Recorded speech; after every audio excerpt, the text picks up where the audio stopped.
Fala, meus queridos, a paz do Senhor, Pastor Bruno mais uma vez com você, e eu gostaria de estar dando continuidade a essa segunda parte do nosso estudo bíblico sobre doutrinas humanas e doutrinas de Deus. Nós estamos falando sobre um pouco de doutrinas humanas porque são coisas que não estão relacionadas à palavra de Deus, né?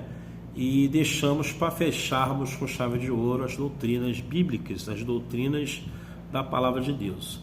Inicialmente, a doutrina está envolvida em ensinamento, né? Estamos ensinando, é um ensinamento. Então, doutrina envolve instrução. Então, o que nós vemos aqui? Da mesma forma que Deus deu os 10 mandamentos ao povo de Israel, e isso foi uma forma de instruí-los naquilo que eles devem fazer e levar aquilo ali para o resto da vida deles, assim também são todos os seus atributos, né, na sagrada palavra de Deus.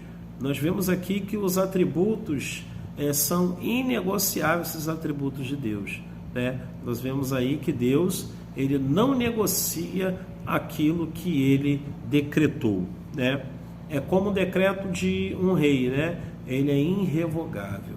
Então, assim, irmãos, Deus vela para que a sua palavra se cumpra, é verdade? Então, só para a gente estar dando uma recapitulada na aula anterior, né, do estudo anterior, nós vamos estar agora nos aplicando alguns exemplos. Eu que separei aqui 4 exemplos de doutrinas humanas. Nós vamos falar sobre os 4 nesse vídeo, e no terceiro vídeo nós vamos estar, na sequência do terceiro vídeo, falando sobre as doutrinas de Deus, né? Algumas doutrinas, porque são muitas, né, irmãos? Então nós vamos falar de algumas para encerrarmos no terceiro vídeo com chave de ouro, amém?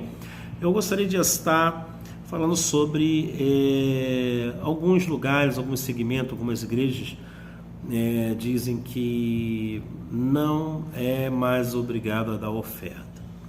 Oferta é antibíblico, oferta não é do Novo Testamento.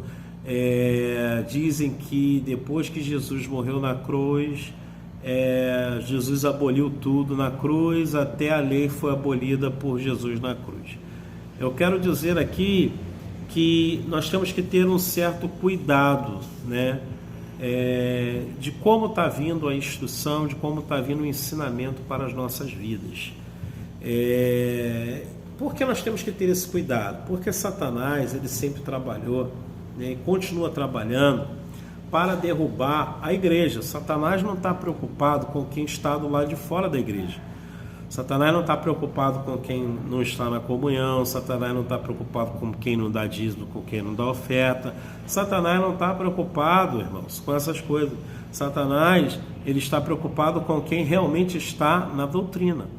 Então nós vemos aqui que, por exemplo, nós vamos voltar lá para o Velho Testamento, nós vamos ver o quê? Que Deus instrui o povo de Israel a dar 10 mandamentos, é isso?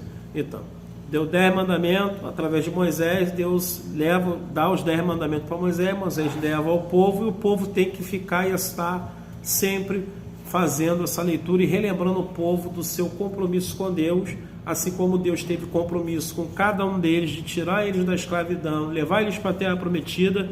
Eles tinham o comprometimento de estar sempre revisando os 10 mandamentos, analisando os 10 mandamentos, tinha que ser sempre falado, sempre visto por todos. Então, Satanás, ele muito antes, né, inclusive da terra prometida, Satanás, ele no meio do deserto, ele tenta ali parte do povo. Nós vemos Corá, Datã, Abirão, justamente provocando, né, ali um desconforto no meio do arraial, né, no meio do povo de Deus, né? Eles fundam uma igreja, eles fundam, né, baseando-se de que o sacerdócio não era só para Arão, né, que a liderança não era só de Moisés, que eles podiam também. E aí o que eles fizeram? Passaram por cima da autoridade de Deus, passaram por cima da autoridade de Moisés, de Arão, e aí eles começaram a fazer montinho, e aí dessa forma resultou na história trágica da perda não só deles, mas dos seus seguidores e de toda a sua família, sua tenda. Acabou a geração deles ali, certo? Por quê? Porque Deus, ele observa a cada um de nós. Deus sabe quem está levando a sério e quem não está levando a sério. Hoje nós temos os registros. Ninguém pode dizer que não está sabendo de nada. É só abrir a Bíblia, analisar, estudar e colocar em prática. Sendo assim, falando de doutrina humana, como nós citamos aqui, que muitos dizem que não é obrigado a dar oferta porque está no Velho Testamento, eu vou dizer o seguinte: qual foi o motivo que Jesus morreu na cruz? Qual foi a razão de Jesus ser levado ao madeiro? Nós vemos que a palavra de Deus nos direciona, né? O próprio Isaías profetizou, né, que ele foi levado ao matadouro, né? Que ninguém fez dele causa algum, não é verdade? Pelas suas pisaduras fomos sarados, né? Então, ele levou sobre si as nossas dores, nossas enfermidades. Isso foi o que ele levou. A Bíblia não cita em nenhum momento que Jesus levou sobre a cruz os mandamentos de Deus. Em nenhum momento a Bíblia diz que Jesus levou sobre a cruz a sua doutrina, que Deus mudou a sua doutrina, que Deus alterou, que Deus revogou aquilo que ele determinou na sua palavra em momento algum. Em momento algum. Por quê? Porque, veja bem, irmãos, a lei, o mandamento era aplicado ao povo de Israel, certo? Eu e você fazemos parte do povo de Israel. A nossa origem é hebraica, a origem de todos nós é hebraica. A única diferença é que depois da Torre de Babel, todos aí se espalharam, cada um fez a sua própria nação. Por isso hoje nós estamos no Brasil, mas na verdade a nossa origem, nós temos que reconhecer a história real. A nossa real história é o quê? É hebraica. Nós somos descendentes dos hebreus. Nós somos hebreus. Nós não somos brasileiros porque estamos aqui no Brasil.